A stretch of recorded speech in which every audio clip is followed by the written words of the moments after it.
Time is not the reason that you're not scaling. You are working hard, you're showing up consistently, you're doing all the things you're supposed to do, but you're still stuck at the same revenue level, still feeling like there aren't anywhere near enough hours in the day, and still convinced that if you only had more time, then you could finally build the business that you actually want, the one you envision. For most people, though, time isn't actually the problem. How you're using your time is. Most business owners that I work with are trying to fit their life around their business model, but what if you flip that? What if you designed your business model to fit inside of your life? What if you could scale within the time you actually have? That's exactly what we're talking about today, because you likely have more time, or I can help you find more time than you think you have. You just need to use it differently.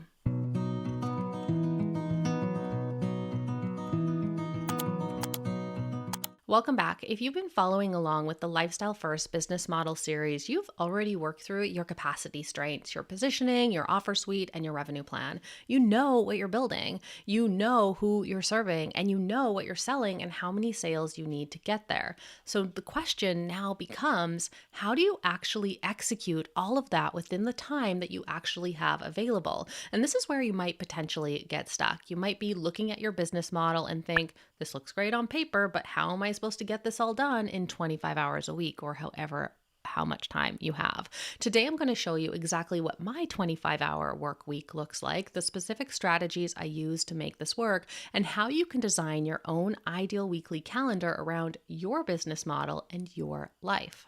Let me start by reframing something that might be a bit of a hot take. Time isn't holding you back in the way that you think it is. When most of the business owners that I work with tell me I don't have enough time, what they usually mean is I don't have a business model that works within my available time. And that's a completely different problem. That's why the Lifestyle First business model template matters so much. Before you can optimize your time, you need to know how many hours you actually have available each week, not how many hours you wish you had, what you're building towards, so your positioning, what you're selling and how you're delivering it, so your offer suite, how many sales you need to hit your revenue goal, your revenue plan, and then and only then can you design your ideal weekly calendar around that business model. So if you haven't done that yet, pause this episode and go and download it, because you need that foundation first. My relationship with time has evolved a lot over the past 11 years. I started this business as a side hustle. I had a full-time corporate job and could only dedicate about 15 hours a week to building your content empire. And honestly, those were some of my most productive years because I could not afford to waste a single hour. Constraints forced focus. Then when I went full time, suddenly I had 40 plus hours a week available. And you know what happened? I filled all of it and more, not because I needed to, but because it was there. Was I more productive? Nope. Just busier. I was working all the time, but not necessarily working better. I had so much time available, it felt like at the time, that I didn't have to be strategic about how I used it. I could afford to be scattered. I could afford to be inefficient. And then a few years ago, I had this realization, if I could get the same amount of work done or more in 25 hours, wouldn't that be better? Right? So now it seems really obvious now. So now I don't just have work goals anymore. I have life goals too. I'm at a point, and it took me a long while, where I want my business to support my life, not consume it. My whole identity isn't defined by this thing that I do. So what does my 25-hour work week actually look like? Let me break it down for you. From 8 a.m. to 10 a.m., I work on my most important priority for the day. This is my eat the frog time, the thing that will move my business forward the most. I use daily content writing, posting, and engagement as my Pomodoro breaks during this block. So I'm getting focused, deep work done, but I'm also staying consistent with my visibility. So it'll be 25 minutes, most important priority, 5 minutes, like my daily posting and engagement, 25, 5, and such and so on. And then from 10 a.m. to 12 p.m., I do my morning walk at the ocean and lunch with my dog. This is non-negotiable. I have sciatica and cannot sit for long periods of time without breaks. My body needs this just as much as my brain needs this. From 12 to 2, I have my content-focused Pomodoro session, as well as my medium priority for the day. This might be working on a secondary project, handling client feedback, or tackling something that's important but not urgent. From 2 p.m. to 4 p.m., I have my gym time. I'm also also going through courses or listening to podcasts while I'm on the treadmill after my workout. So this time serves double duty. And honestly, I sucked at going through courses that I purchased until I implemented this tiny little habit stack here. From 4 to 5 p.m., I have my wrap up time. So client check-ins, feedback, responding to anything that came up during the day. This is also when I might do some of that my end of day journaling on my active projects, which I'm going to talk about in a second. And then Thursdays are completely different because they have no set routine. That's my meeting day, my client work day, and the day that I record my weekly video in the morning. So today, I only do hair and makeup once a week, so I don't look like a total scrub in my client meetings. So that's a nice little habit stack there. Everything that requires me to be on gets batched into Thursday. When I add it all up, here's what my 25 hours a week breaks down into. So 4.5 hours a week on content and social media. 6 hours is spent on my most important projects and priorities, and that honestly, I get so far in my projects. I usually finish most of them in that time. Occasionally, I'll do 1 or 2 hours on the weekend, but not usually. Then 4 hours per week, I'm working on my secondary priorities and must-dos. 4 hours per week on admin, client check-ins, feedback, and emails. And then 1.5 hours a week on CEO time. And I batch these on Mondays and Fridays. I have 5 hours estimated on weekends, usually like between 3 and 5 hours. And 5 would be on like the busy day on meetings and client work on Thursdays. And that's it. Like that is the schedule behind my multi-6-figure business. Okay, so you've seen what my week looks like. Now, let me show you how I make this actually work, because it's not just about having a pretty color-coded calendar, as much as I love those. It's about having systems and strategies that allow you to get done in less time. Strategy number 1, the capacity paradox. Working less can actually produce more results. I know it sounds counterintuitive, but hear me out. When I was working 40+ hour a week, I had all the time in the world, so I filled it. I took longer on projects than I needed to. I let tasks expand to fill the available time, and I didn't have to be ruthlessly focused because I could always just work more hours. I can honestly say that now with my limited calendar, I get more done, not less. And that is the capacity paradox in action. Constraints create focus. When you have limited time, you can't afford to work on low priority tasks just because they're easy, or spend hours perfecting something that's already good enough. You can't say yes to all of the opportunities that don't actually align with your goals, or do things manually that should be systematized. So if you're feeling guilty about not having 40 hours a week to dedicate to your business, just stop, right? Your constraint might actually be your secret weapon. And this is something called Parkinson's law, right? The task that we are doing expands to fill the time that we allot for it. And so if you don't set a time limit to something, it could theoretically take forever. I don't know about you, but like I've had blog posts that take me like 3 weeks to write, when I do the same like type of blog post and I can get it done in an afternoon. Instead, it's all about defining what those constraints are rather than just letting it be loosey-goosey.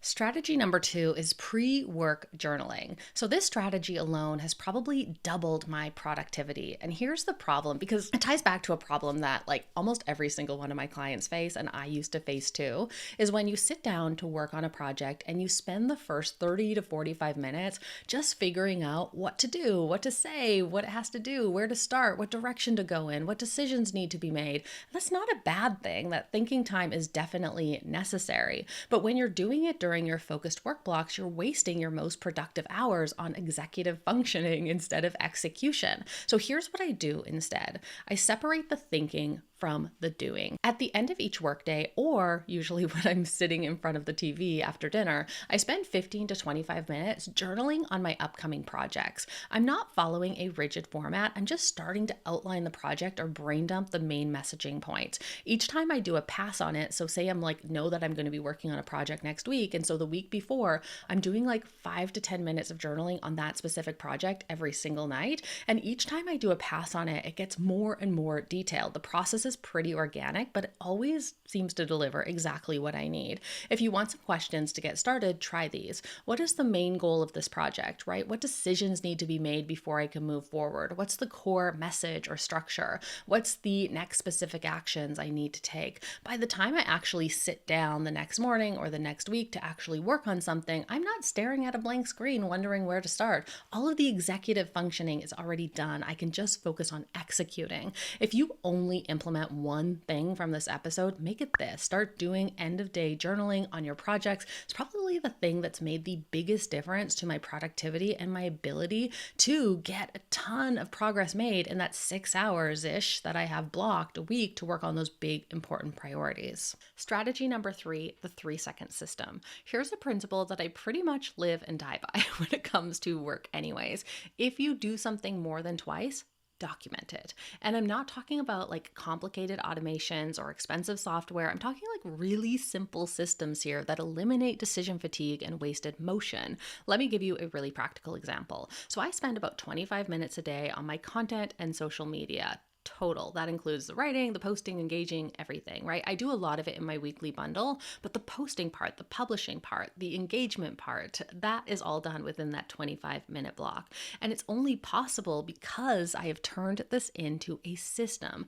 I have a bookmark folder that opens all of my tools, all of my links instantly. It takes me 3 seconds to have everything I need open and ready to go. I'm not hunting for links or trying to remember where those things are. If I was, that would be like at least 5 minutes of my 25-minute blocks, and instead it's like 3 seconds.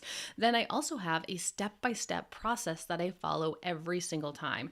No decision fatigue. No, what do I do next? What is the next step, right? I just follow the checklist. The formula is simple. It's system plus timer plus repetition equals speed, right? And this applies to everything in your business. I also strategically, just to be completely transparent, I do outsource the things that I don't want to do. My video editing gets outsourced. My initial inbox management gets outsourced. My content scheduling gets outsourced. Adding things to Thrivecart like data entry gets outsourced. Basically anything that I don't want to do or that I feel like is busy work and that like it doesn't need me to be the one to do it, I like to outsource those things so that I can be very, very selective, about what I'm doing, just as I'm selective about what I'm outsourcing. I'm not trying to remove myself from my business entirely. That is not the goal. I'm just removing the tasks that drain my energy so I can spend more time on the things that light me up, right? The things that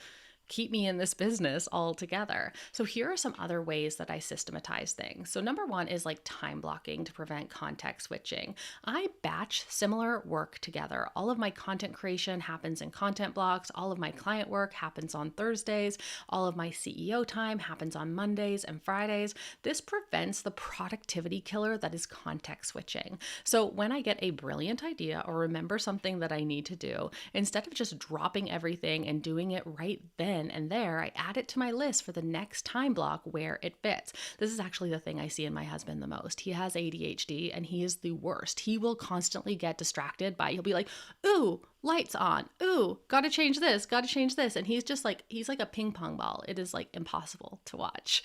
Then I also do Pomodoro sprints and timers to leverage Parkinson's law. So I work in focused 25 to 50 minute sprints with my favorite app, Be Focused Pro. I've been using this thing forever.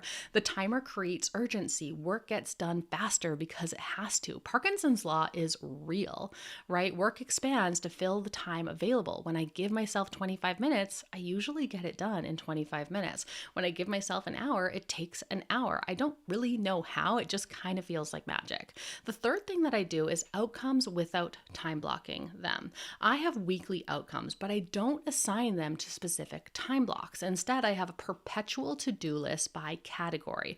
During my client work block, I just work on the next thing on that client work list.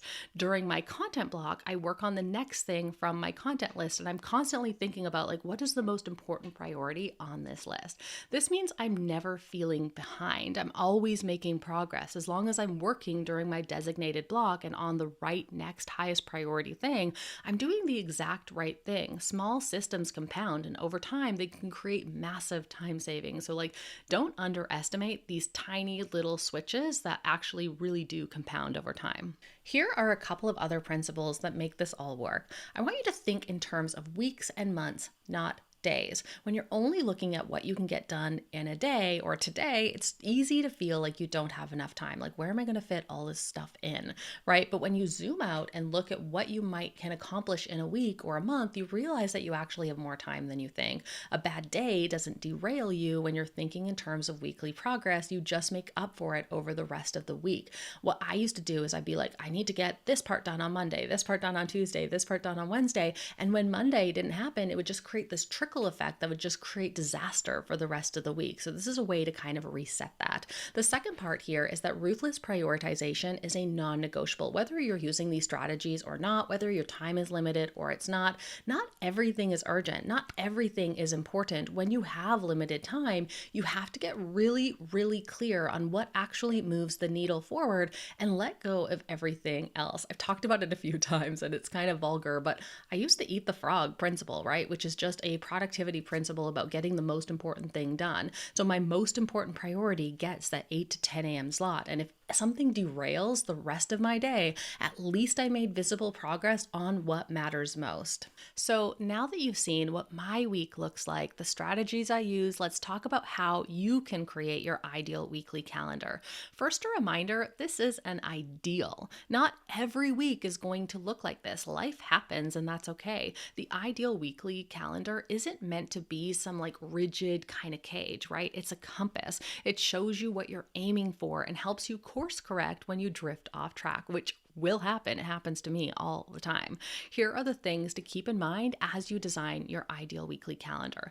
Number one, you have to start with your lifestyle first business model canvas. You need to come in knowing how many hours you actually have available to work each week, what your energy givers and energy takers are, what your non-negotiables are, what your business model requires, like delivery hours, content requirements, client touch points, and all of that is in the template. I'll put a link down below so you can grab it because it truly is like step 101 here.